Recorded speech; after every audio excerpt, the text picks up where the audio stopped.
Hi, and welcome back to another of our monthly episodes of Beebe Book Buzz, where librarians from Beebe Library here in Wakefield talk to you about some of the books that we've been reading and things that are coming up and things that we might want to suggest to you. I'm Jeff Clapes from the Reference Department, and with me this afternoon is Alyssa Staples and Jackie Powers, our Assistant Director.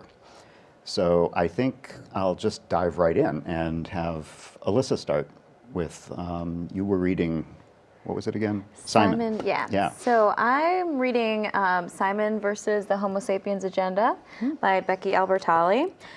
You may have heard of this book recently because as of, I think it was the 16th, a movie called Love, Simon came out based on this book, which is getting a lot of press right now.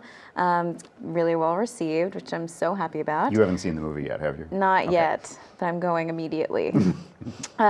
So this book kind of begins with, it sets the tension kind of immediately. So it begins with an interaction between Simon, the main protagonist in the book, and one of his classmates who stumbles upon an email exchange between Simon and an anonymous classmate that calls himself Blue. So basically, the classmate that stumbles upon the emails finds out that Simon and Blue are kind of in this, they both come out to each other as gay, Simon and Blue, and they're kind of starting this kind of intimate relationship with one another digitally via anonymous emails.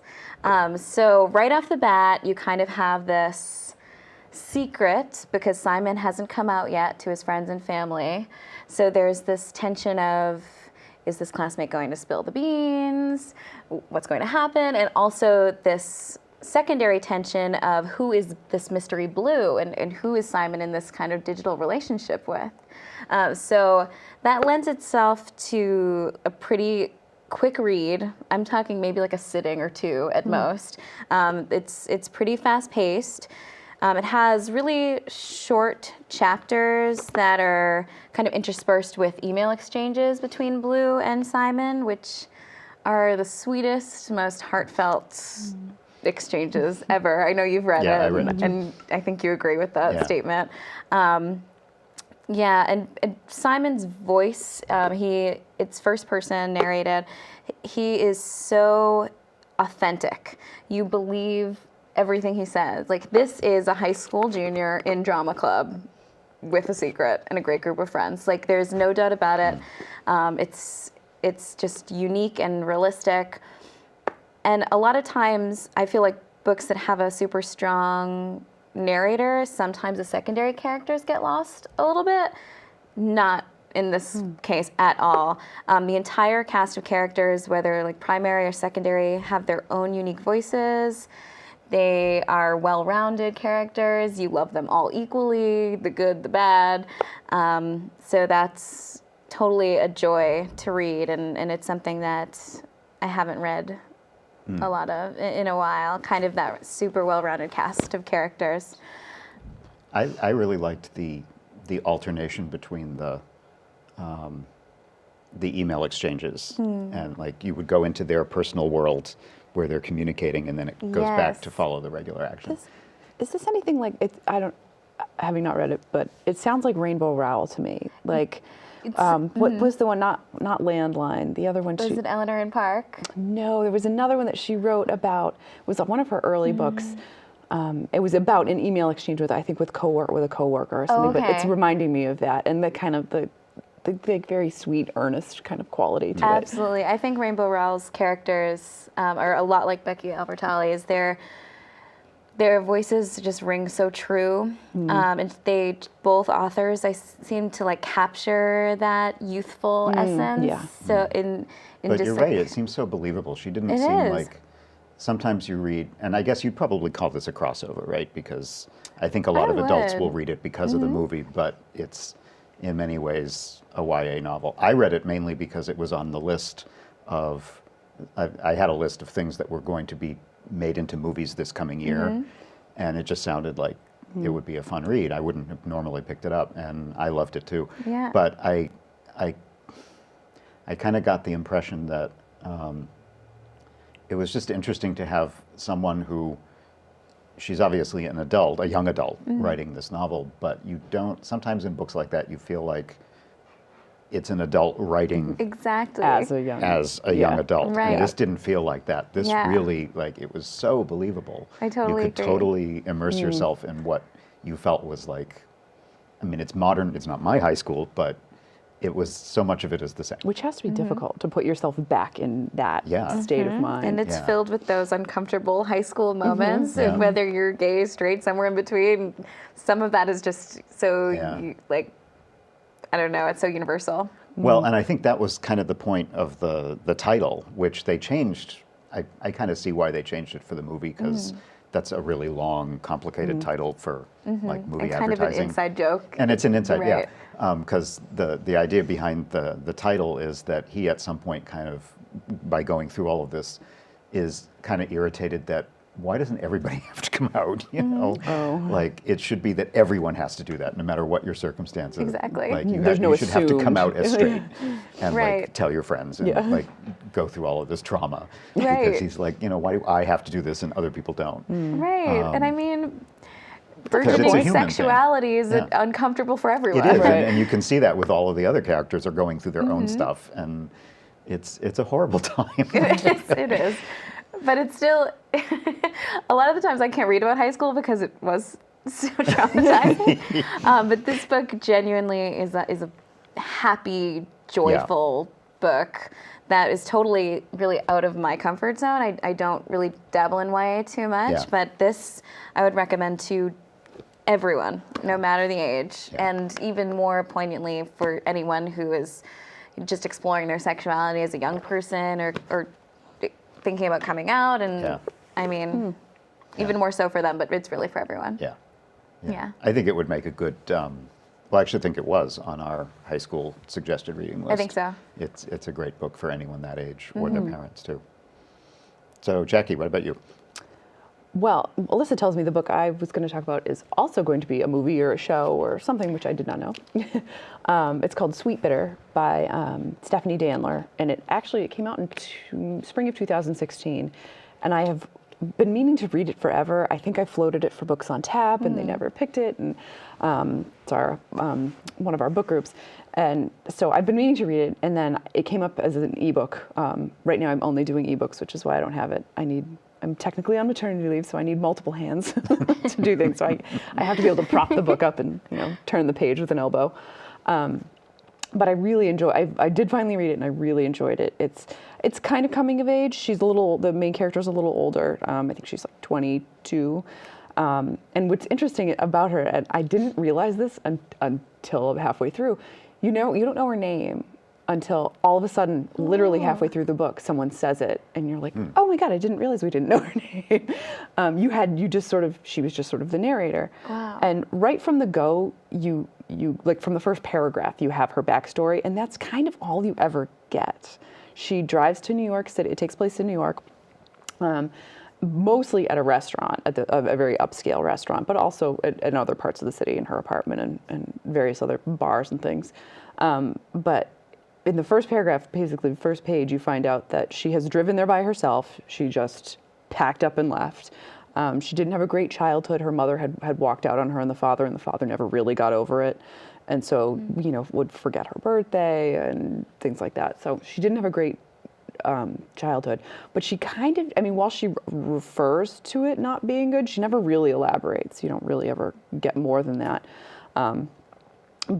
So she ends up working at this restaurant, this very upscale restaurant. They take her on for whatever reason. They just like her. I think it's implied that it's because she's attractive, but they don't really ever describe her, which is interesting. All the other people are described. She's not really. You know she's pretty, but that's kind of all you get.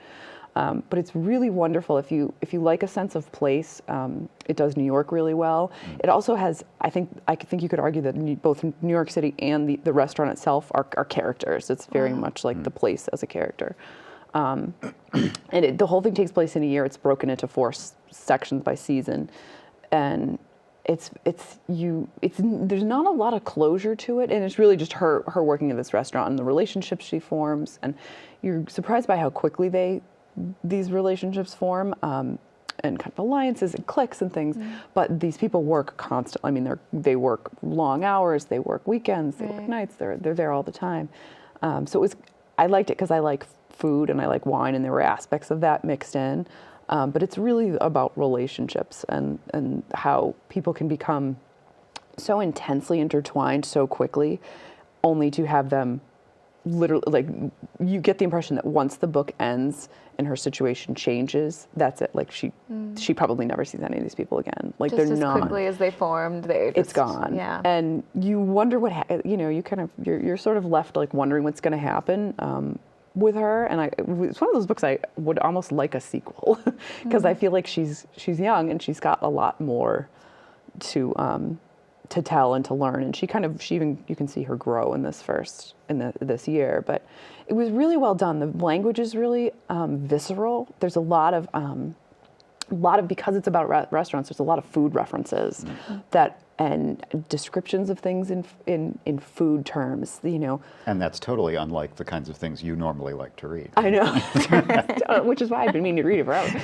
But it's she'll talk about someone's skin being briny or something, like, I don't know if that's exactly, but something like that. Like, it's all very, the first time she tastes oysters, it's this like awakening, and one of the other servers becomes her kind of mentor, and she knows a lot about wine, so they talk a lot about wine, and she has her taste it, and she, just is this, I don't know if they say where she's from. It's implied that it's kind of like the Midwest. It's very kind of small, kind of nondescript. I don't think they really say. I wonder if the author has any background in like food writing or. I didn't look. Yeah. I didn't look. I don't know if she's written a lot. I don't know if this was her first. It might be her first novel. I feel like that's such a specific skill to be able to write. She and she writes pretty intelligent. Like that. If she doesn't, then she's probably worked at a restaurant, because Right. this was a very behind the scenes look at what, like, there were some parts where you're like, I want to go back to a restaurant. Is there any like main conflict in the story, or is it more just the flow of time? It's her. She is interested in this, and she ends up having a relationship with this bartender, and he's kind of a mess. And there's this whole lead up to them having this relationship, and then what happens with the relationship, and then how it continues. And it's not the main. There's other peripheral conflicts. There's this almost kind of weird love triangle, but it's mostly about those two. But it's always told. It's first person from her perspective, and so you never really find out. The people are really complicated, and they never completely unravel.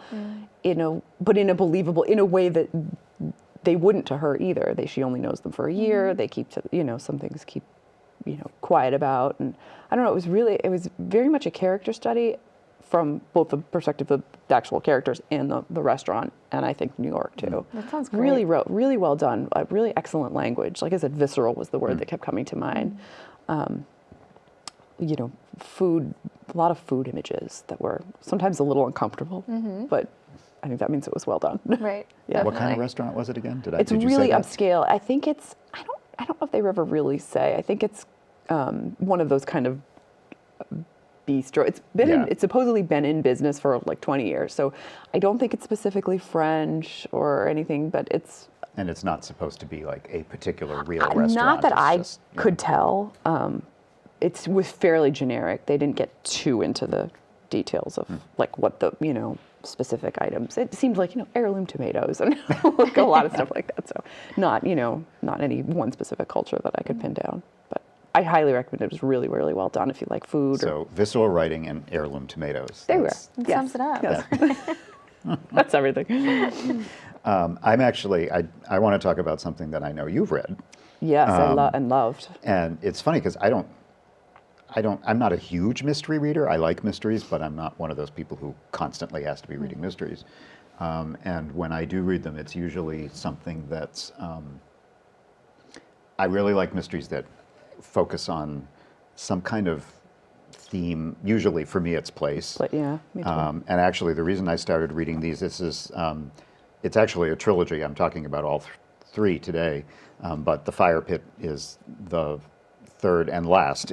He wraps it up. There's only three, by Chris Ould, and I was really excited to have the new one come out because there's kind of a story arc through all 3 books, even though each one has its own distinct mystery that's going on that needs to be solved.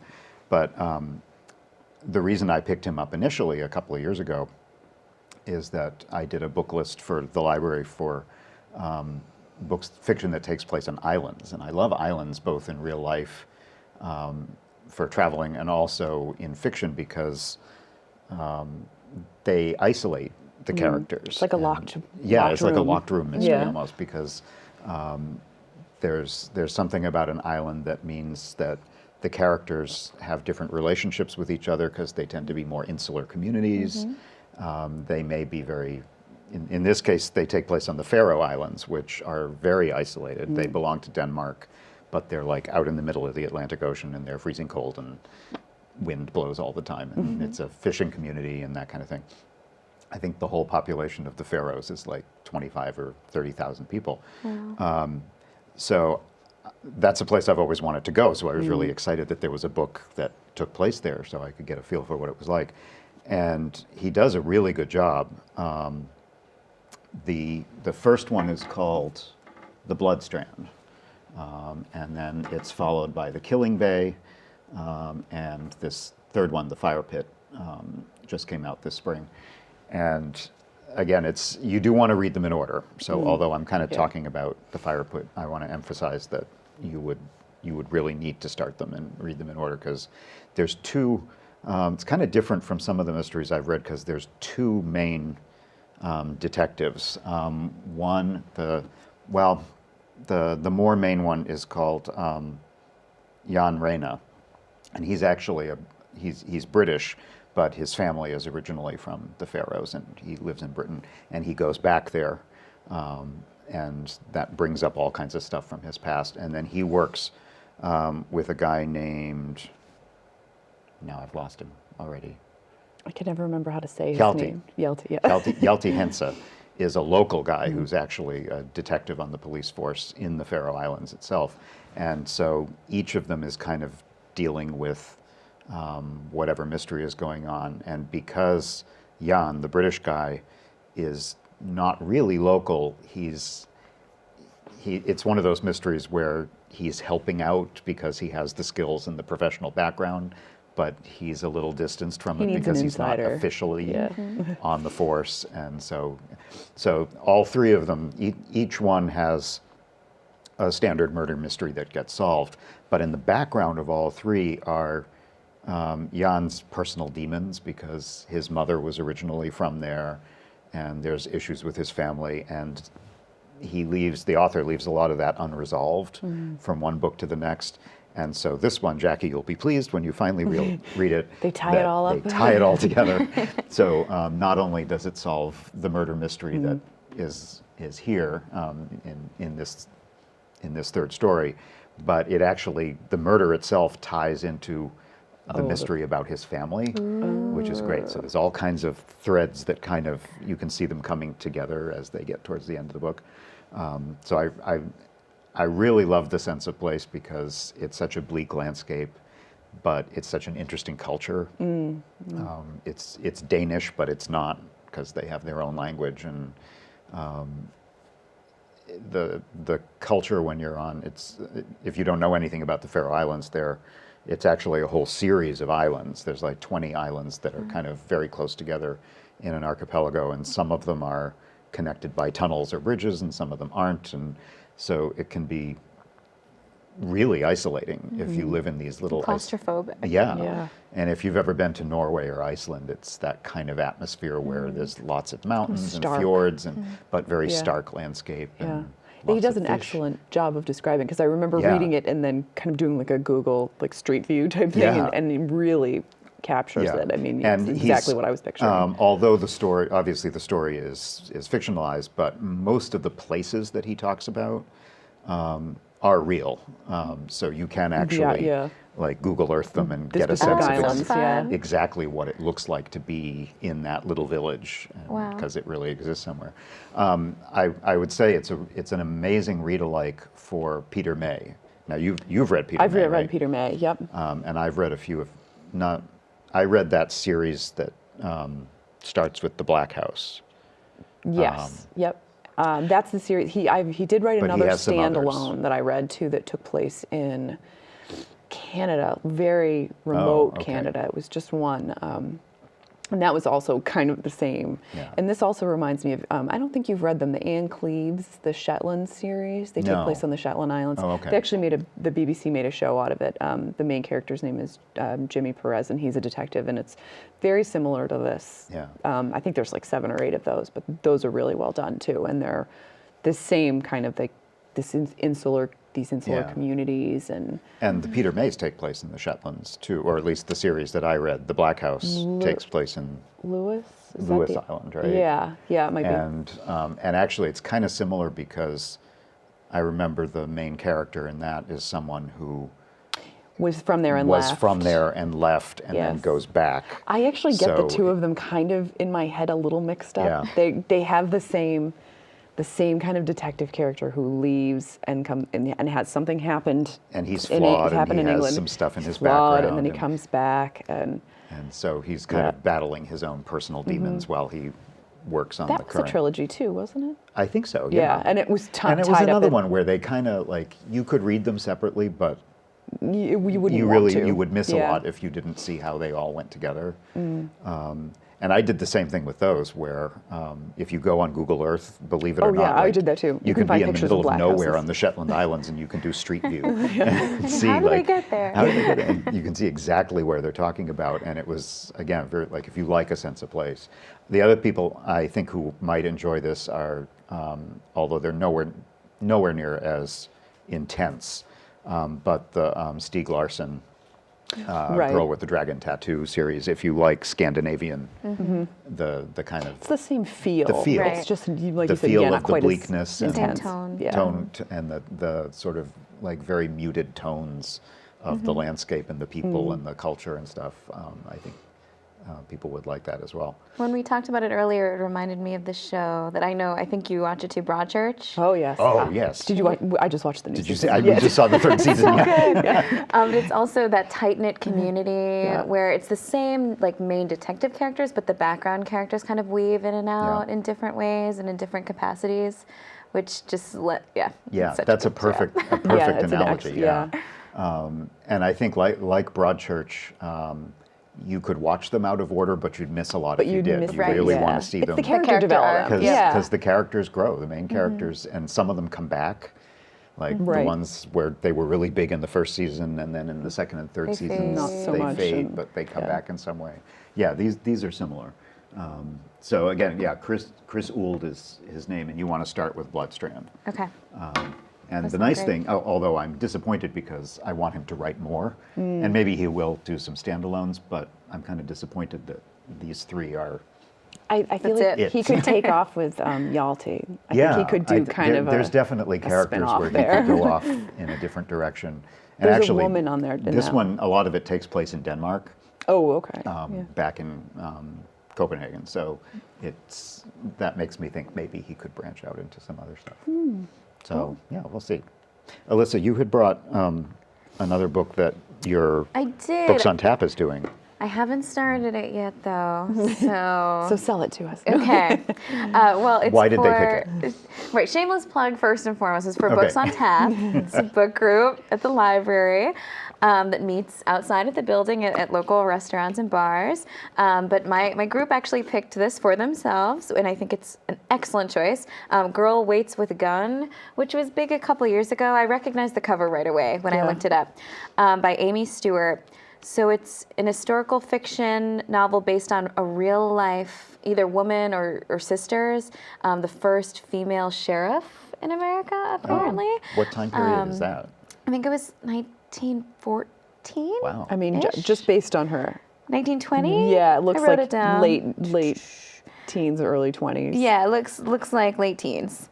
So it's about these 2 kind of like sharpshooting sisters who don't fit the status quo of womanhood and just being female back then. And apparently it's just really just fun characters that... Where are they?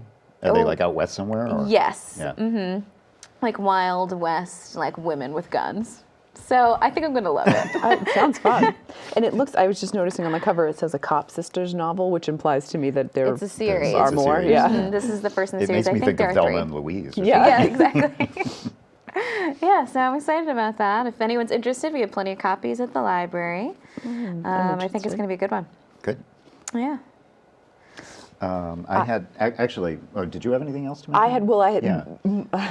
I seem to be, I don't know if it's because I was pregnant for a while and wasn't drinking or anything, but now I keep reading books about wine in the restaurant. So, but I did also, Leanne, our former leader, gave me a book called Cork, Dork, which is nonfiction, and it was actually a bestseller, and it's about this journalist who takes a year and decides she's going to become a sommelier. It's a great title, too. And wow. yeah, it is. And I think that's like what they call each other. It's kind of an inside That's great. term. But it was fascinating. It was so interesting about how some of the wine world is a little like, I don't know, snobby, and it's kind of ridiculous. I mean, this idea that people can blind taste test and things like that. But then she actually does do it. She becomes a sommelier in a year. She gets certified. And all the things that she had to do, I mean, she's talking about being drunk in like the middle of the day on Tuesday because all she does is taste, and she's smelling everything. It was so interesting. I think even if you didn't have a real strong interest in wine, just her experiences with that whole world are so fascinating. And Getting a glimpse into something you never get to see. and she really goes at it like a journalist. I mean, she investigates all these different avenues. She talks to producers and other sommeliers, and she talks to people who just buy, wealthy people who can collect wine, and really interesting just perspectives. And I don't know, it was way more interesting than you think it's going to be when you see it's nonfiction and it's like by a journalist, but it read like fiction to me. So I would recommend that. Great. Awesome. I can plug 2 more that actually I don't have them because they aren't out yet, but I'm on the whole list for them, and I can't wait for them to come out. One is, it's called Circe by Madeline Miller. Oh, yes, I've did you heard read of that. Did you read the other one? No, She's I really haven't. well known for. She wrote something called Song of Achilles. She Right. basically Yes. remember. rewrites mythology. reimagines ancient myths. So Song of Achilles is one of the most beautiful adaptations of those kinds of ancient stories that I've read in a long time. And so the new one, which comes out I think in April, called Circe, is about the witch that Odysseus is on the island in the Odyssey when he's coming home from the Trojan War.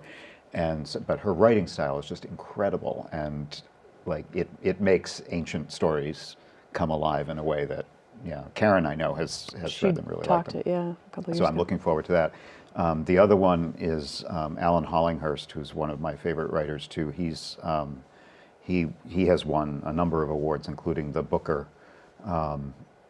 I forget which one he won it for, but he's a British author, and he writes a lot of gay-themed fiction, but it's way more than that. And he often does a lot of stuff about time period, like the 80s in London and that kind of thing. So he has a new one coming out called The Sparsholt Affair, which again I think comes out in April. So I'm looking forward to that. So